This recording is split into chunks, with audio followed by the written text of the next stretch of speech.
Conférence de presse conjointe Moko et Salamaki Mokola Lobby mardi 26 octobre entre porte-parole et armée, na porte-parole et gouvernement, la Mouka FCC na dynamique pour la sortie du crise, annonça qui marche Moko le 6 novembre 2021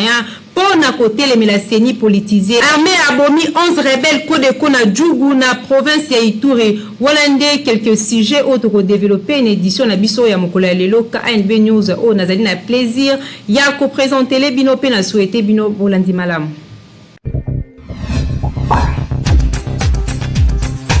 Mbote na bino bandeko balandi tika to fongo l'édition na biso ya Mokola Lelo wapi président de la République démocratique du Congo Félix Antoine Tshisekedi Tshilombo aza ko séjourné depuis lundi 25 octobre na Israël Pelelo a échangé avec un homologue na ye israélien Isaac Herzog to kozonga la bino na ba force détail na édition na biso ya Mokola Lobi. Kine bandeli conférence de presse conjointe Moko et Salamaki Mokola Lobby entre porte-parole Yarmena porte-parole et gouvernement. Reportage Yanormi Pila. Puis ce sera la police. Au coup, il y a point de presse conjointe et Salamaki le 26 octobre dernier entre porte-parole et gouvernement, ministre de la communication et médias Patrick Moyaka Temboepe, général-major Léon Richard Kassonga, porte-parole et armée congolaise, Bango Batalisaki que route instauration état de siège, armée allait travailler conformément à plan d'action qui est élaboré, peut planifier, car c'est un que Bakambebe et c'est Salemi, Wuta Bango Babandi, Moussana Bango, peut progrès, allait remarquable. La communication naïe, général-major Léon Kassonga a indiqué que ennemi ayaka ko affronter Bango na fasté, car si azaka toujours na capacité à se mouvoir rapidement pour éviter choc, car si armée allait toujours kolukai na ba cachette naïe pour na kobimisa ye pe lisusu yango ezali mosala ezali kosalema na yango na boye bazali kosenga nde lisungi ya population pour na kodemasker ba rebelle o bazali na kati ya population na boye abakisaki ko ba rebelle yango baponaka ba endroit o ezali bongo ya babalabala wapi bakenda kosala makambo ya ndenge na ndenge kasi FARDC na mbana yango bazali déterminé ya kosilisa guerre na Est démocratique du Congo. Même ceux qui battent makana ba endroit ezalaka non praticable na tango oyo armée ezali kokende na bisika nyonso mpona kocouvrir étendue mumba ya Nord Kivu pe Ituri mpona porte-parole ya armée congolaise ezali kosala mosala makasi pe kolongola mabe na Est démocratique du Congo parce que toyeba que mabe ezalaki tellement profond que ekoki kosila na mbala moko te na boye yango bazali kocontinue mosala kino Est démocratique du Congo ekozonga na kimia esengeli koyeba que na tango ya lelo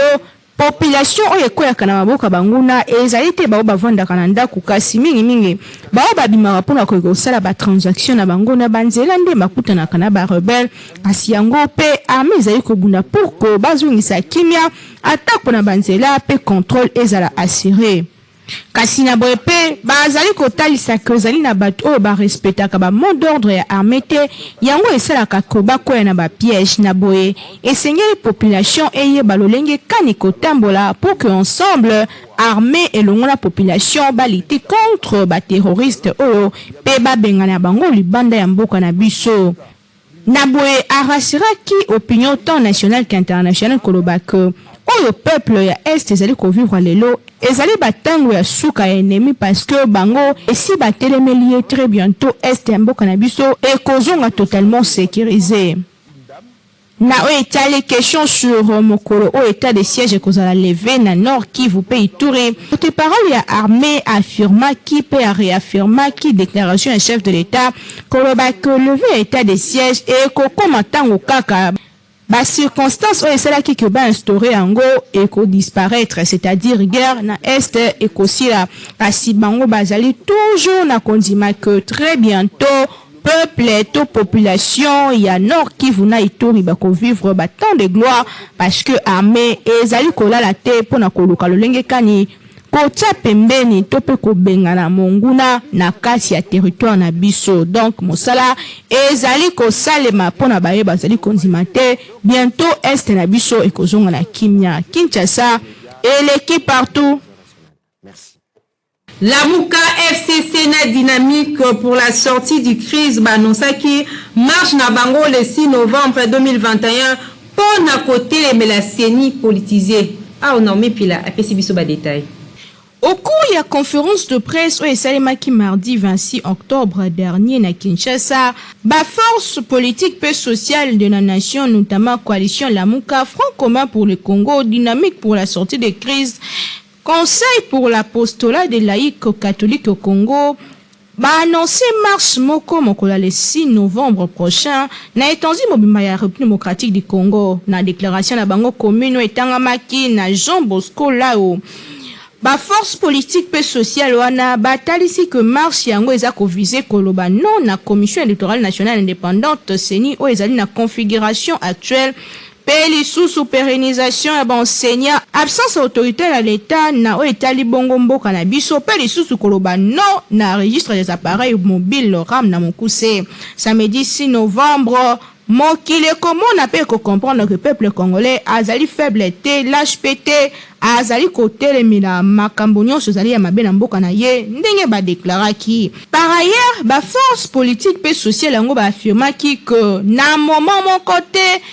ordonnance portant nomination à quelques membres ya CENI ezali ko constituer acquis démocratique pe ekozala accepté te na mboka na biso. Par conséquent, ba signaler marche na bango pona koloba non na équipe de Nikadima oyo déjà est prêté qui serment mokolo ya lobby. Do signaler que annonce ya marche yango intervenir si ma investiture ya nouveau bureau ya centrale électorale de la RDC o esalema kibongo mokolo ya mardi 26 octobre dernier kasi ba contestation ezali kotombwama ba nouveau membre ya CENI yango ba prêter serment mardi liboso ya cour constitutionnelle kasi ba force politique et sociale oyo totangaki Lamuka Front commun pour le Congo pe dynamique pour la sortie des crises lisusu baksela yango conseil pour l'apostolat des laïcs catholiques au Congo balobi te bango bakonzima équipe ya Denis Kadima te bakomba kopima la balabala. Donc rendez-vous est joint le 6 novembre prochain. Nini kosalema qui vivra verra. Kinshasa et l'équipe partout. Armée abomi 11 rebelles Kodeko na Djougou na province ya Ituri. Commentaire ya Nathan Siata. 11 miliciens ya coopérative pour le développement du Congo Kodeko bazalaki neutralisé na ba forces armées ya République démocratique du Congo FARDC mokolo lobi mardi 26 octobre 2021 na région ya Peni moko ya ba groupement ya secteur ya Walendu Tati na territoire ya Djougou na province ya Ituri. Na kondimela lieutenant Jules Ngongo porte-parole ya ba opération militaire na Ituri ezalaki bongo na contre-attaque moko ya armée après tentative ya attaque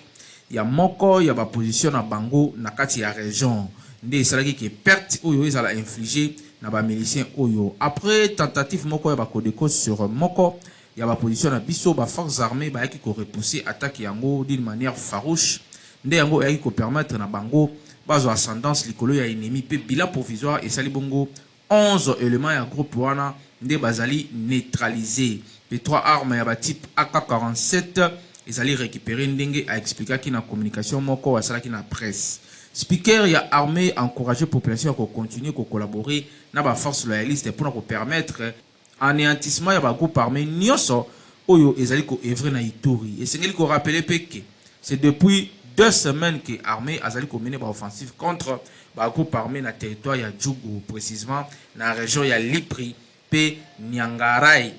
Et si il y a plusieurs dizaines de miliciens qui peuvent les sous-neutraliser, il y a des localités où ils ont occupé et ils ont déjà conquis l'armée na biso. Côté Moussoussou, oui, rebelles,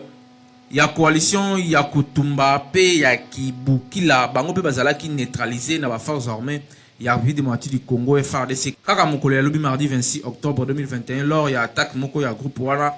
contre position ya armée o ezali na Biboko Boko na territoire ya Fizi na Sud Kivu. Na adresse na bango na presse major Dieudonné Kassere kazali ko préciser que armée loyale a repoussé qui attaque yango ya ba rebelle wana oyo ingai ko salima na Biboko Boko pe sikoyo ezali sous contrôle ya ba FARDC. Azali ko renseigner que 6 miliciens de bazalaki blessé lors ya attaque yango. Position ya armée na biso ezalaki attaqué tongo ya mardi wana na bandeko ya coalition ya kotumba pe kibukila oyo ba continuer ko attaquer ba position ya FARDC. Bilan provisoire ezali nanu ya 8 miliciens oyo ezali neutralisé pe 6 militaires FARDC bazali grièvement blessés ndenge ya lobaki. Même source a indiqué que l'armée a continué à poursuivre les rebelles oyo ba kimaki na bazamba. Kinshasa et l'équipe partout.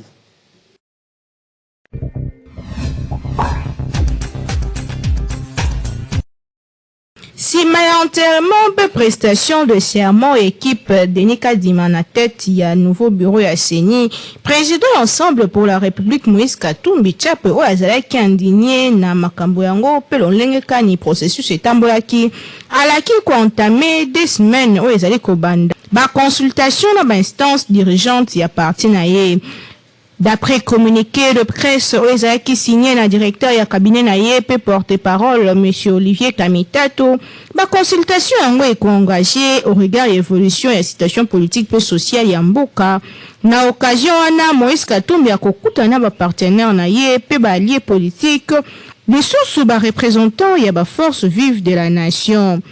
À l'issue, il y a série d'échanges yango, monsieur Olivier Kamitato a talisi que Moïse Katumbi a fait connaître position et ensemble pour la République na Etali Bongo. Nyon se zali koleka na scène politique ya mboka na biso. Il faut qu'on signale que ba consultation yango et qu'on entamé na Katumbi suite à investiture équipe Kadima na président de la République démocratique du Congo, Peli Soussou. Prestation de serment na bango o esalaki que Ye asengaki na chef de l'État abo ya ko investir équipe Denis Kadima. Selon bango, désignation na bango est respectée ba procédure te. Kasi moi ba rumeur etambolaki koloba que monsieur Moïse Katumbi na ensemble pour la République ba longo union sacrée. Kasi sima ya makambo nyonso wana atalisaki que alongo na union sacrée te kasi. Akoya de la semaine prochaine na vie province ya Kinshasa ko kutana ba membre ya parti na ye. Pona kosola likambo yango nde bongo akopesa position finale ya parti na ye soki alongo union sacrée tote kasi to bosa awa teko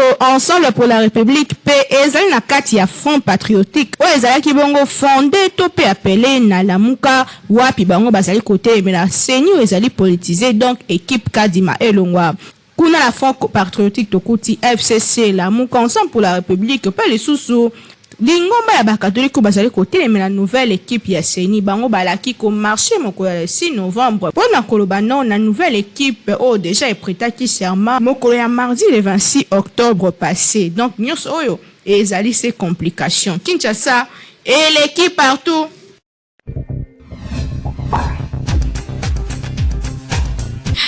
Ya ope stilo simba nde ba produit ya qualité au Beltesco atia na marché pour na kolakisa bolingo o azaka na pour na peuple congolais yango ezoteka ma partout pesa ba produit moko durable.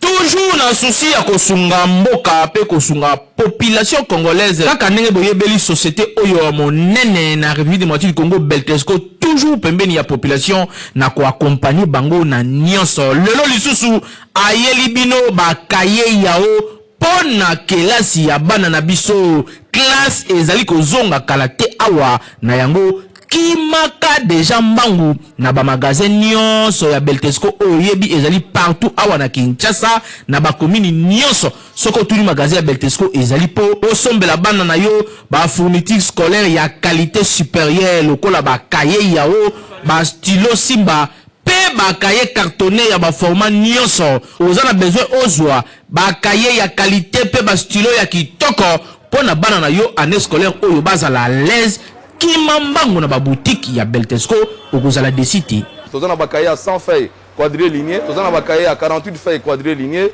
tozana ba kaye à 24 feuilles quadrilinéées tozana pe na ba kaye à 12 feuilles quadrilinéées ko bosana te tozali pe na ba stylo simba ezokoya ezokoma tozana ba stylo simba ya bleu tozana ba stylo simba ya rouge tozana pe na ba stylo simba ya noir tozali lisusu na surprise mususu mbula oyo tobakisi toyina ba kaye cartonné ya ba jeu kitoko o bana balingaka ko bosana te balobi tangu ozali ko somba kaye yao vérifier bien soki ezali na logo oyo ya Beltesco po ba mwifi bazali ebele oyo bazali ko pirater yango donc soko sombi ya mwanza ekolia yo okoumela nango te po ekosenga obakisa mususu kasi soki osombi ya Beltesco ozali mobimba ane mobimba bana bakotanga kitoko po po bakaye na bango pe ba stylo na bango ezali ya qualité supérieure oyo toloba kite tolobi Beltesco vraiment mosungi ya mboka Kinshasa et l'équipe partout.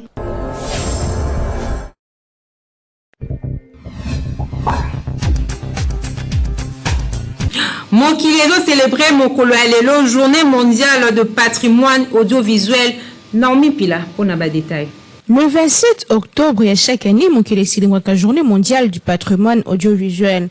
Et c'est que principal archive, il y a 20e et 21e siècle, et elle est constituée notamment na documents audiovisuels, films, émissions télévisées, puis enregistrements radio.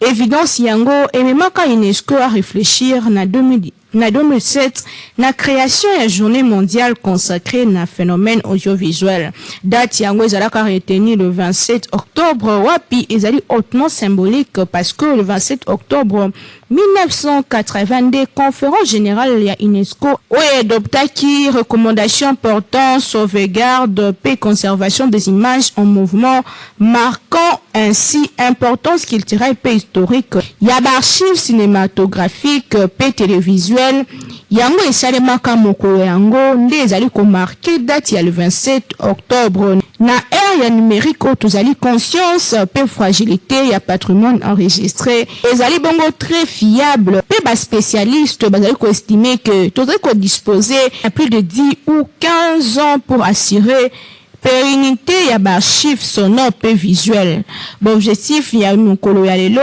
ezali bongo ko lakisa na mokili importance ya ma image pe son parce que moko ya ba preuve même le niveau de justice lelo et comment ba image pe ba son kasi même pona ko boko la bana lelo eza très important ko filmer ko kola ya mwana na yo pe ko lakisa yango na venir lolenge kanya banda ko bika ezali très important boko ki même ko archiver vie ya moto o ya tikabino facilement boko ko yeba lolenge kanya zalaka pe lolenge kanya banda ko se comporter objectif ya ambition ya UNESCO ezali ko viser ko constituer mémoire moko du monde ezali bongo enjeu ya civilisation koyeba ba peuple oyo babande ko vivre ndenge nini babande ko lata ndenge nini ndakisa lelo moto nyonso kolinga koyeba lolenge kani Jésus Christ azalaka alors que na époque wana audiovisuel ezalaka te moyen ya koyeba ndenge azalaka ezali te même ceux qui balakisa na ba film fiction o ba montaka seno histoire kasi réalité moto moko ta yebi parce que à l'époque audiovisuel ezalaka na place te lelo ezali très important audiovisuel ekota image son et sangali na ba écrit facilement tokoki koyeba nini esalemaki dans le passé au-delà ya bouvrage o totangaka tokoki komona que vive la journée mondiale du patrimoine audiovisuel, vive la journée du 27 octobre. Na cadre ya journée à l'élo, yeba ko bomba pe ko archiver ba image et ko ki ko servir yo dans l'avenir. Kinshasa et l'équipe partout.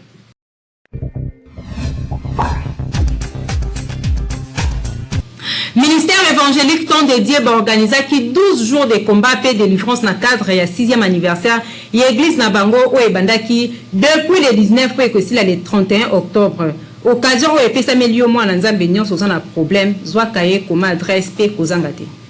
Mwana nzambe yote lokoyo, ministère évangélique tant dédié à organiser 12 jours de combat et de délivrance na occasion ya 6e anniversaire oyo ya église Nabango eko banda du 19 octobre pe eko suka na dédicace ya temple oyo eko salema le 31 octobre 2021 église oyo ezali kokumbama na visionnaire na yango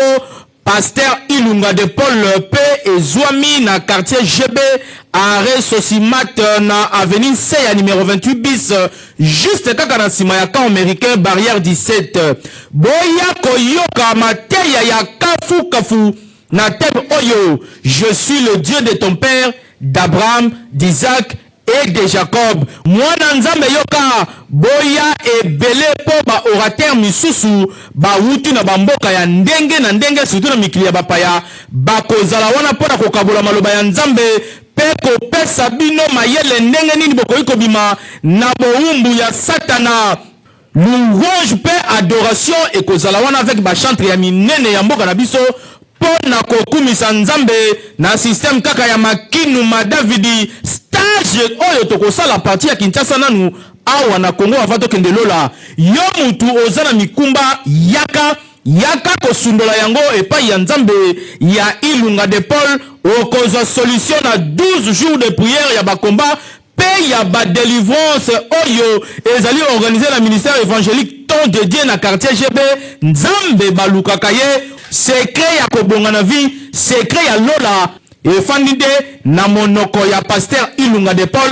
oyo azali kosalela nzambe na ndenge ya solo o tolobaki te tolobi occasion à ne pas manquer yangoyo Kinshasa et l'équipe partout.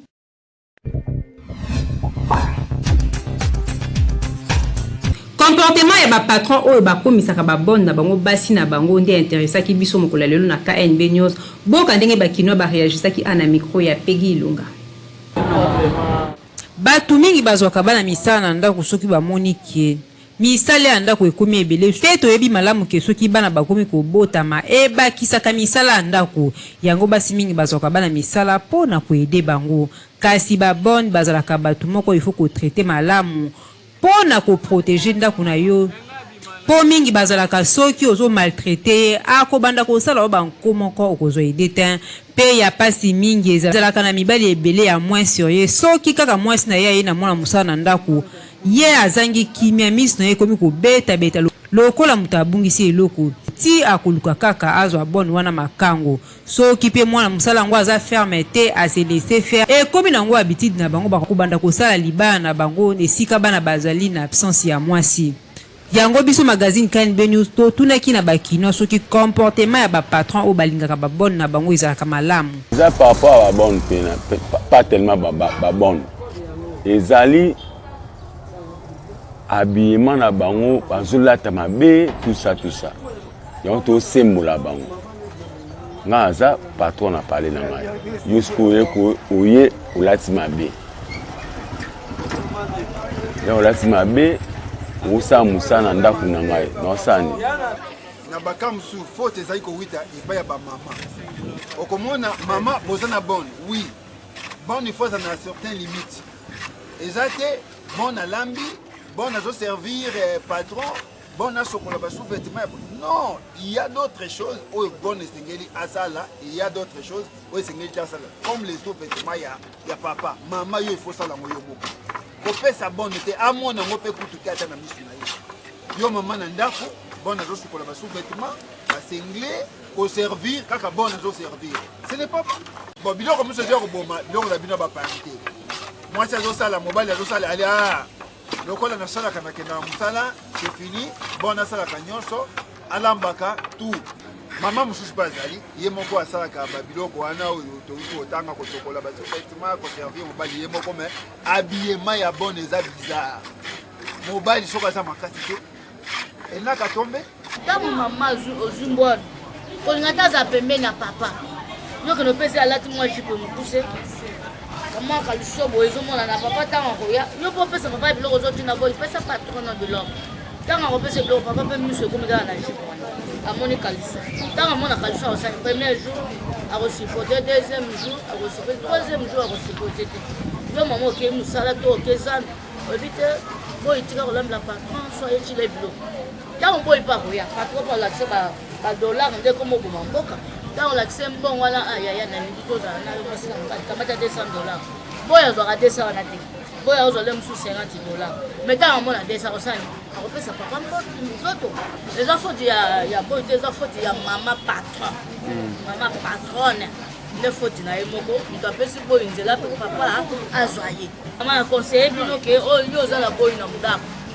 kolinga te boy ya la patron boya sokola ka ma patron a repasaka atana mbetu so patron azana tani mbetu batala ina salon yazo na salon yo na chambre zo tana mbetu yebanga ka patron akotela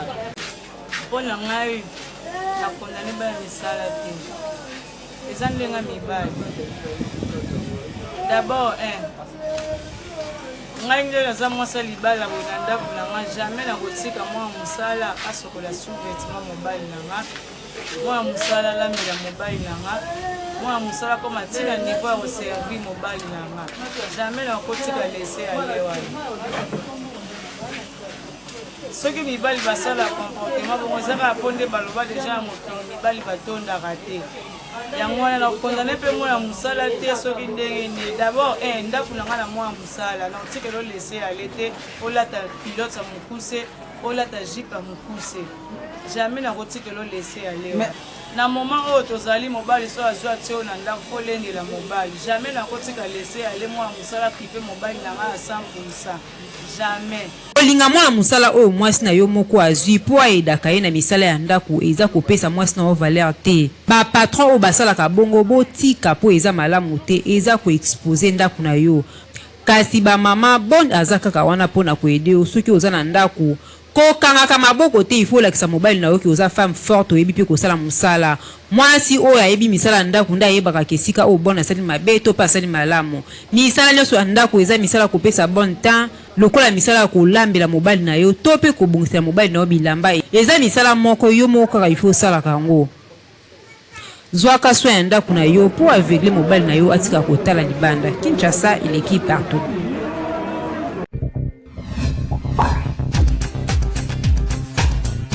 Tokende côté sport pour la consiste édition la biso ya mokolo ya lelo wapi FC Renaissance asalaki match nil ya 1 but partout na équipe ya Kuya Sport na compte ya Linafoot. Nathan Siata pour na ba détail.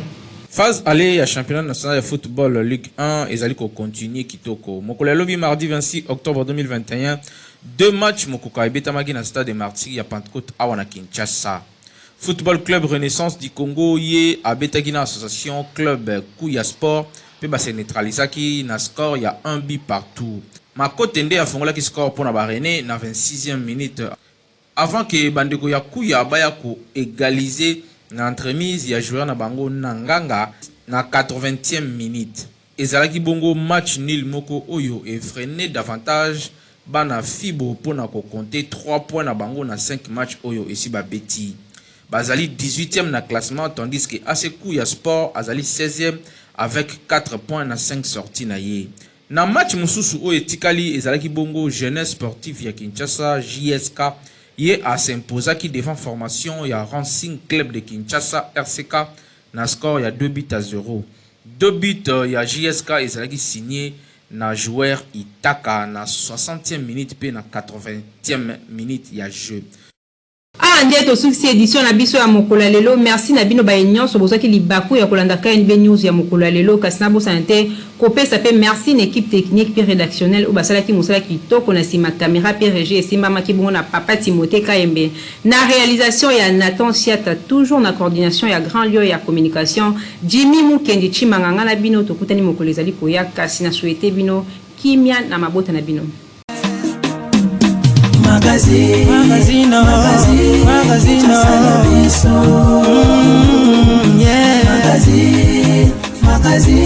Kinshasa na biso réalité ya banaki réalité ya banaki kino